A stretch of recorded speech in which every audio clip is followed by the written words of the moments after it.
So, I get tons of questions about the value of learning licks and transcribing licks, transcribing complete solos, etc. So I thought I would take a moment and put together this lesson on taking licks and turning them into language. Now don't worry, this is not a lesson on transcribing. We'll do a little bit of transcribing. In fact, I've included my whole series of Transcribe This Lick videos in your download package, so you've got plenty that you can take and do these concepts with. But you know, what we'll do is we'll learn how these licks can be taken apart and assimilated into your musical vocabulary. Now, I know there's a ton of natural curiosity about what the great players played and how they played it. And also, the concern that is voiced by a number of people in learning licks is that they don't want to sound like they're, like they're copying somebody else.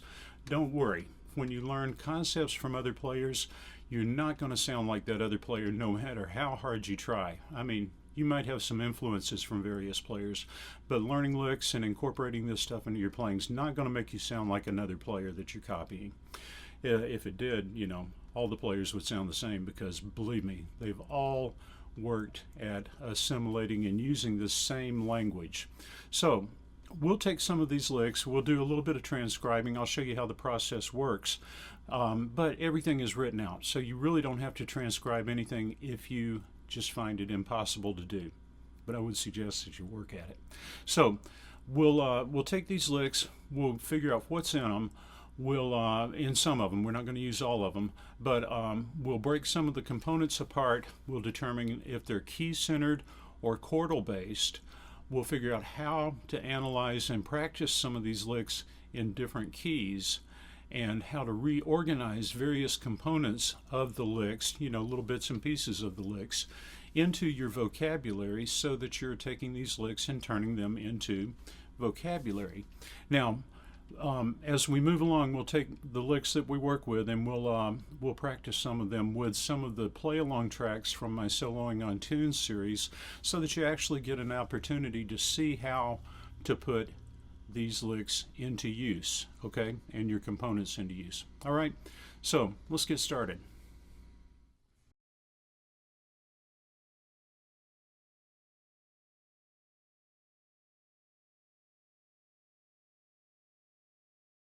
So the first thing we'll do after we finish transcribing these licks is to determine if the lick is key-centered or chordal based. Now this is an important step in learning how to use the lick or the concept in your improvisation.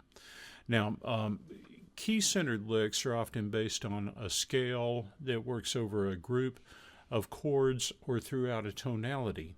Chordal based licks generally consist of things like arpeggios or other components that can be related directly to specific chords. Now in this example, you can see that our lick is based primarily on the blues scale. I mean, we've got one note that's not in the blues scale, that's in the second bar. In the tenor sax part, that's B.